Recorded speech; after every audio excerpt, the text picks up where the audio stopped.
Well, hello, friends. It's me, Jinx, your favorite Christmas elf. I'm so excited to be back here with all of you. Earlier this year, Santa let me travel to Iceland, a country not too far from the North Pole, to learn about some of their Christmas traditions. And boy, do I have an interesting tale to tell you about. For the 13 days before Christmas, the old troll Grilla sends one of her 13 sons to visit the children in Iceland. The children leave out their shoes each night in hopes that the Yule lad will leave them a present, if they've been good. If they were naughty, though, the lad might leave them a potato. The Yule lads often cause some sort of mischief each night. One likes to slam doors. Another likes to bother the animals around the house. One lad likes to steal candles. And another likes to lick the spoons in the kitchen. Can you imagine waking up and finding all of the spoons in your house scattered around the kitchen? And then you have to clean them all over again. Well, the story I want to share is about Grilla and her sons and what happened one cold day in the mountains of Iceland 14 days before Christmas. Or A Fortnight Before Christmas by Brian Pilkington. On a crisp and bright winter's day, Grilla was out collecting firewood. She was going to build a fire to cook a big pot of stew for her boys. They hadn't eaten for many weeks now and had started to complain. They needed to build up their strength for their long and exciting Christmas adventures. She had already collected a large bunch of twigs and branches when she spotted a curiously shaped piece of wood sticking out of the snow. Grilla tugged at it a little, but it was stuck. So she put down her bundle and pulled harder. Still, it would not move. But she was determined and would not give up. She bent her knees, took a good strong grip with both hands, and before pulling, she counted. 1, 2, 3. Grilla is not very bright and can't actually count any higher. With one final mighty effort in an explosion of snow, it, whatever it was, came free. What in the name of Odin is that? She exclaimed out loud, to nobody in particular. She stood up, dusted the snow off herself, and walked around it a few times. But she was still baffled by what she had discovered. She really had no idea what it was. Again, thinking is not one of Grilla's strong points. She really isn't very bright. Standing behind it, she pushed it with her foot. It moved. That's strange, she thought. Eventually, she sat down on it and rocked it back and forth.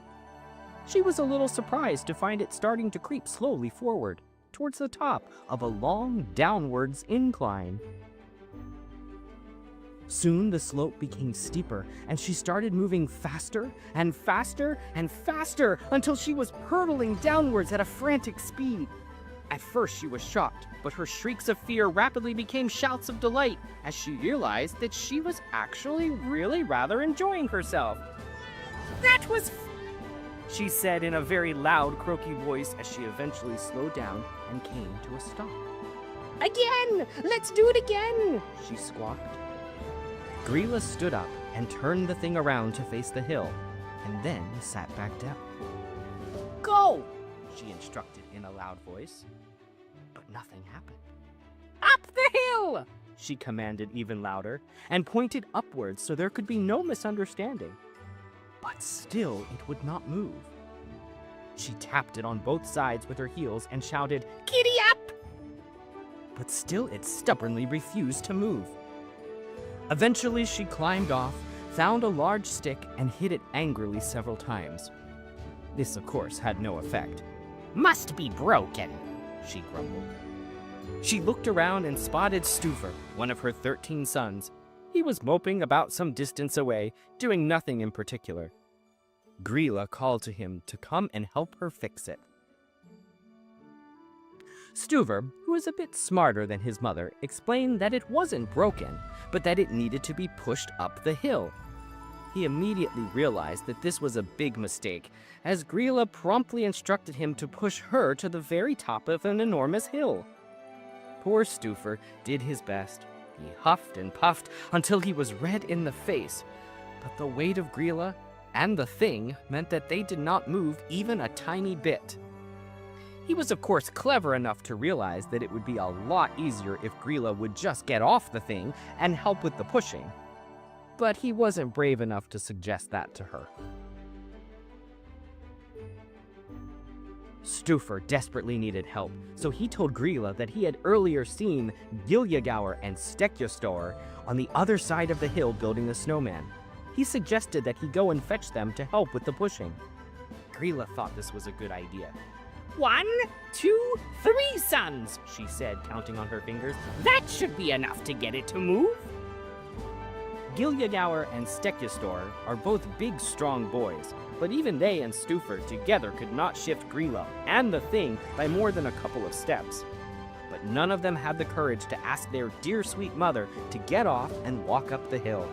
So Stuffer was sent to their cave to wake up the rest of the lazy brothers and get them to come and help. They were not at all pleased to be forced out of their nice warm beds and out into the freezing cold to do hard work. But none of them had it in them to disobey their mother. With all of them working together as a team, they eventually managed to get Grilla to the top of the long steep hill, where they took great delight in giving their old mum a good hard shove off the top. If you were to ask Grilla how many times she raced down the hill, she would of course tell you 3. But it was a lot more than that.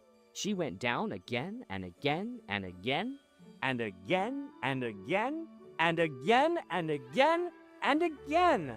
In fact, all afternoon until she became rather tired and quite bored. So she very kindly let her boys have a go.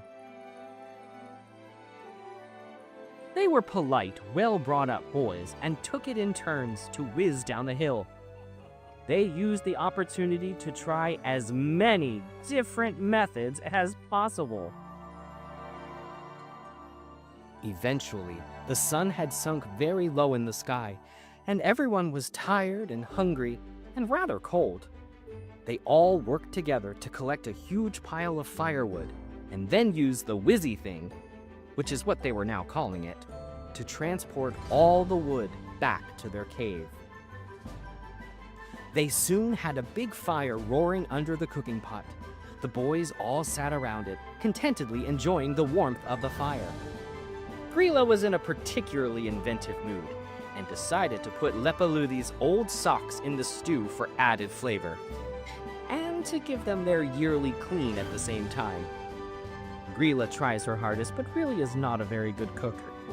Stekjastor could hardly contain his excitement ahead of his Christmas adventure the following morning, the first of all the brothers. He really looked forward to visiting all of the good boys and girls of Iceland. He had a long and difficult trek over the mountains ahead of him. But the thought of all the delicious snacks that the children would leave out for him on their windowsills made the thought of the tough journey, and the smell of the stinky stew, a bit more bearable. The end. That was a fun story. Although I'm curious, did you hear any doors slam or pets making some noises in the middle of the night over the last 13 days? Maybe Grilla let one of the Yule lads come all the way to your house. I just hope you didn't find any potatoes lying around. And can you imagine eating some of Grilla's stew, especially if Lepaluthi's socks were soaking in it? I heard she also puts toenail clippings, earwax, and even dandruff in her stew. Would you want to try that? I don't think I could. But I did try something that warmed me up. It's a drink that the Vikings would drink called glögg, and you can make it yourself. Here's how. Here's what you'll need: apple juice, cranberry and pomegranate juice, cinnamon sticks, cloves, honey, and a stovepat or a crock pot. Begin by pouring the apple juice into your pot, followed by the cranberry pomegranate juice. It's roughly a 2-to-1 ratio, but the goal is to give the mixture a reddish tint. Then, drizzle a little bit of honey. For the spices, place cinnamon sticks and some cloves into a pouch and place it in the pot. The cinnamon sticks can be placed directly in the pot if you prefer. Put the lid on the crock pot and turn it on high. If you're using a stove, place your pot on the stove and heat it up on medium. You don't want it to boil. Let it warm for 20 to 30 minutes. Then, carefully ladle it into a mug and share this Viking drink with your friends and family. It's like Christmas in a cup. You know what? You could play a trick on your family or friends just like one of the Yule lads and tell them you were having some of Greela's stew. But I would love to see photos of you and your family making and drinking glögg. Be sure to have a grown-up tag me on Instagram at Jinx the Christmas Elf and at Marco Island Art. And speaking of Marco Island Art, I'd like to give a huge thank you to the Marco Island Center for the Arts for letting me share another story with you. Be on the lookout later this spring for a list of all the fine arts and performing arts classes you can take throughout the summer. Well, I need to be getting back to the North Pole. Who knows what adventure Santa will let me go on in the coming year so I can come back and tell you all about another fun Christmas tradition from somewhere around the world. Until then, Merry Christmas, and I hope you have a Happy New Year. And double check to make sure your spoons are all clean before eating your Christmas dinner. See you soon!